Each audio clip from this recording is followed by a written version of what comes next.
నమస్కారం, నా పేరు సహాని. ఎట్లున్నారు? బాగున్నారా? ఈ వీడియోలు మీకు నచ్చుతున్నాయా? అయితే వెంటనే సబ్స్క్రైబ్ చేసి మమ్మల్ని సపోర్ట్ చేయండి, సరేనా? ఈ వార్త నాకు బల వింతగా అనిపించింది. మనుషులు ఇళ్లల్లా, పక్షులు గుళ్ళ, జంతువులు గుహల్లా, పాములు పుట్టల. ప్రపంచం అంతా ఇట్లనే ఉంటది కదా? కాదు, కానే కాదు.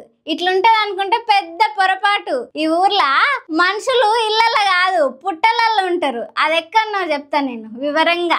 ఇరాన్ లోని ఈస్ట్ అజర్బైజాన్ ప్రావిన్స్ లా ఈ ఊరు ఉంటది. ఆ ఊరు పేరు కాందోవన్. ఆ ఊర్లో ఇళ్ళన్నీ పుట్టల లెక్కనే కనిపిస్తాయంట. ఒకసారి మీరు కూడా చూడుర్రి ఆ ఊరు. ఇట్లాంటి ఊర్లో ఎక్కడ చూసి ఉండరు కదా. ఒకవేళ కనుక ఇన్స్పైర్ అయ్యి మీరు కట్టించుకోవాలనుకుంటే ఇంజనీర్కి అయితే పెద్ద టాస్క్ అవుతుంది. దగ్గరకు అయ్యి చూస్తే కిటికీలు, తలుపులు అన్నీ ఉన్నాయి కదా. అంతేకాదు, మెట్లతోని ఈ ఇండ్లు 2-3 అంతస్తులు కూడా ఉన్నాయి. ఇంత అందంగా కట్టుకున్నారు. సరే, మరి మనలాగా వాళ్ళకు కూడా అన్ని సౌకర్యాలు ఉంటాయా అని మీ డౌట్ కదా. వాళ్ళు కూడా మనలాగానే చాలా సౌకర్యంగా ఉంటారంట. కాకపోతే వాళ్ళకు మనలాగా ఏసీ, ఫ్యాన్లు, హీటర్లు ఉండవు. అదే మరి స్పెషాలిటీ అంటే. ఆ ఇండ్లు చలికాలంలోనేమో వెచ్చగా ఉంటాయి, ఎండాకాలంలోనేమో చల్లగా ఉంటాయి. ప్రశాంతంగా బతకడానికి ఇంతకంటే ఏం కావాలి చెప్పురి. ఆ ఊర్లో ఒక సాంప్రదాయం కూడా ఉందంట. అబ్బాయిలు పెళ్లి కాకముందే ఇల్లు కట్టుకోవాలి, తర్వాతనే పెళ్లి. ఇంకా పని కోసం బొమ్మలు తయారు చేసి అమ్ముతారు, క్వాలిటీ ఉన్న డ్రై ఫ్రూట్స్ అమ్ముతారు, కార్పెట్స్, స్కార్ఫ్లు ఇవన్నీ తయారు చేసి అమ్ముతారు. ఆ ఊరు పగలేమో దూరం నుంచి చూస్తే కొండ లెక్క, పుట్ట లెక్క, తేనె తెట్ట లెక్క కనిపిస్తుంది. చీకటి అయితే మాత్రం మంచిగా లైట్లతోని అందంగా కనిపిస్తుందంట.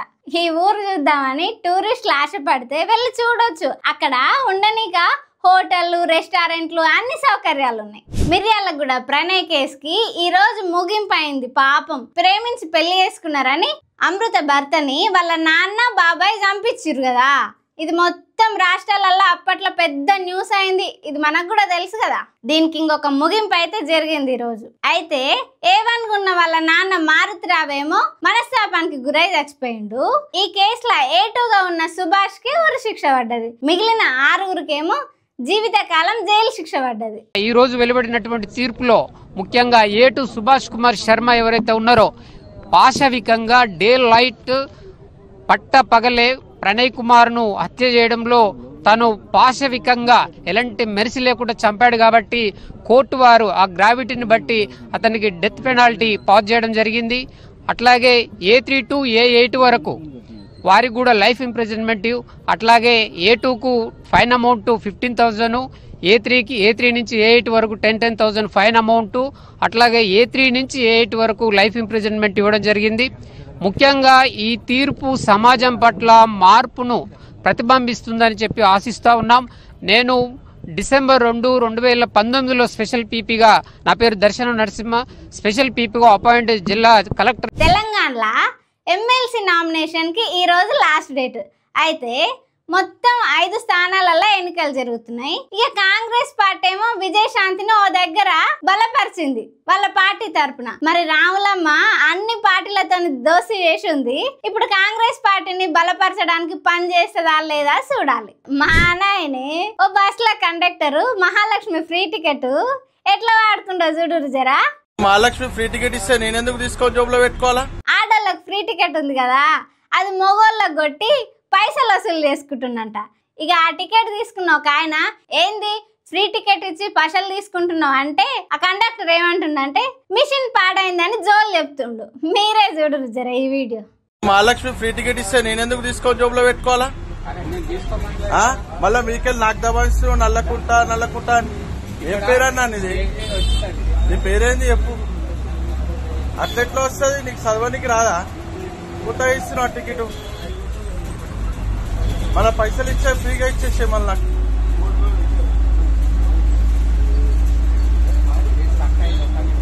ఇవన్నీ కథలు చెప్పొద్దు. ఓళ్ళు చెప్పాలా, అలా చెప్పాలా కథలు? విన్నా మేము తిరిగేటోళ్ళం, మాకే చెప్తే ఎట్లా? మేము బండి సర్వీసింగ్ ఇచ్చాము, ఫస్ట్ వచ్చిన. నువ్వు అట్లా ఎంతమందికి ఇస్తున్నావు వాళ్ళు తీసుకొని జోబులో పెట్టుకుంటారు.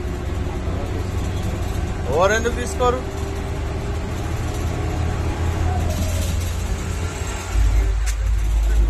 నేను రోజు ఎక్కుతా అని చెప్తుంటే కూడా మళ్ళీ అదే మాటలు మాట్లాడుతున్నాం. నాయనో ఫ్రీ టికెట్ ఇట్లా కూడా వాడుకుంటారా? ఇండియా గెలిచింది, హైదరాబాద్ మురిసింది. 2025 మార్చి 9న న్యూజిలాండ్ మీద 4 వికెట్ల తేడాతోని గెలిచిరు మన ఇండియా వాళ్ళు. ఛాంపియన్స్ ట్రోఫీని సాధించుకుర్రు. మోదీ ఇంకా వాళ్ళకి శుభాకాంక్షలు కూడా తెలిపిండు. అయితే ఫ్యాన్స్ సంబరాలు, police lathi charge. Dilsukh Nagar, RTC cross road, Ameerpet ఇట్లా హైదరాబాద్ మొత్తం క్రికెట్ ఫ్యాన్సే కదా, ఇక ఫుల్ సంబరాలు చేసుకుంటారు అన్నట్టు. ట్యాంక్ బండ్ దగ్గర అయితే ఇసుకేస్తే రాలనంత జనం, అందరు గోల గోల చేసేసరికి ట్రాఫిక్ జామ్ బాగా ఎక్కువై పోలీసులు లాఠీ చార్జీలు చేసిర్రు. కత్తం ఇంకా సంబరాలు చేసుకునేటోళ్ళు ఎక్కడికక్కడ పారిపోయారు. బీజేపీ లీడర్ కిషన్ రెడ్డి ఏమో గరం అయిండు కాంగ్రెస్ ప్రభుత్వం మీద. ఇండియా గెలిచిందని ఫ్యాన్స్ ఏదో సెలబ్రేట్ చేసుకుంటే వాళ్ళ మీద లాఠీ చార్జ్ చేస్తారా, కాంగ్రెస్ ప్రభుత్వం తీరు ఏం బాగాలేదని గరం అయిండు. ముసలళ్ళు ముండమోపోళ్ళు లేని ఊరు అనేది ఉంటుందా? ముసలోళ్ళు లేని ఊరేమో గాని ముండమోపోళ్ళు లేని ఊరైతే ఉంది. షాక్ అవుతున్నారా? అది ఎక్కడో చెప్తా. మధ్యప్రదేశ్ లా మాండ్లా జిల్లాలో ఈ పద్ధతి ఉంది. అసలు అక్కడ ముండమోపోళ్ళు అనేటోళ్ళే ఉండరు. అక్కడ గిరిజన ఆడోళ్ళ భర్తలు చచ్చిపోతే వాళ్ళు ముండమోపులు గారు. భర్త చచ్చిపోయిన 10 రోజులకే వాళ్ళకి పెళ్లి చేస్తారు. చనిపోయిన భర్త వాళ్ళ అన్ననో తమ్మునో దగ్గర బంధువునో చేసుకుంటారు. ఒకవేళ ఆ టైంలో ఆమెను చేసుకోనికే ఎవ్వరు అందుబాటులో లేకపోతే దీనికి ఇంకో మార్గం ఉంది అంట. ఆమెకు ఒక స్పెషల్ వెండి కడం పెడతారు. ఆ కడం పెడితే ఇంకా ఆమెకు పెళ్ళి అయినట్టే, పెళ్ళైన స్త్రీగానే చూస్తారు ఆమెను. అన్ని శుభకార్యాలకు ఆమె పని చేయొచ్చు. అంటే మన దగ్గర భర్త చనిపోయిన ఆమెను శుభకార్యాలకు దూరంగా పెడతారు కదా, ఏం పని ముట్టనీయకుండా. అట్లా వాళ్ళ దగ్గర ముండమోపు మహిళ అనేటోళ్ళు ఉండరు. ఒకప్పుడు సతీ సాగమనం విన్నాం. అంటే భర్త చచ్చిపోతే ఆయనతో పాటే మంటలు కాలిపోవడం, ఇది తెలుసు. ఇంకా భర్త చచ్చిపోతే ముండమోపు అవుతారు, ఇది తెలుసు. చచ్చిపోయినా కూడా కొద్దిమంది పెళ్లి చేసుకుంటారు, ఇది కూడా తెలుసు. కానీ అసలు ముండమోపోలే లేని ఊరు తెలుసా? ఈ మధ్యప్రదేశ్ మాండ్లా జిల్లాలోనేమో ముండమోపోలే లేరు. మరి ఈ సాంప్రదాయం విన్నాక మీకేమనిపిస్తుందో కమెంట్ పెట్టుర్రి. చూసిరు కదా, ఈ వీడియో మీకు నచ్చిందా? అయితే సబ్స్క్రైబ్ చేసి మమ్మల్ని సపోర్ట్ చేయొచ్చు కదా. రేపటి నుండి ఇంకా మంచి మంచి వార్తలు తీసుకొస్తా. Thank you.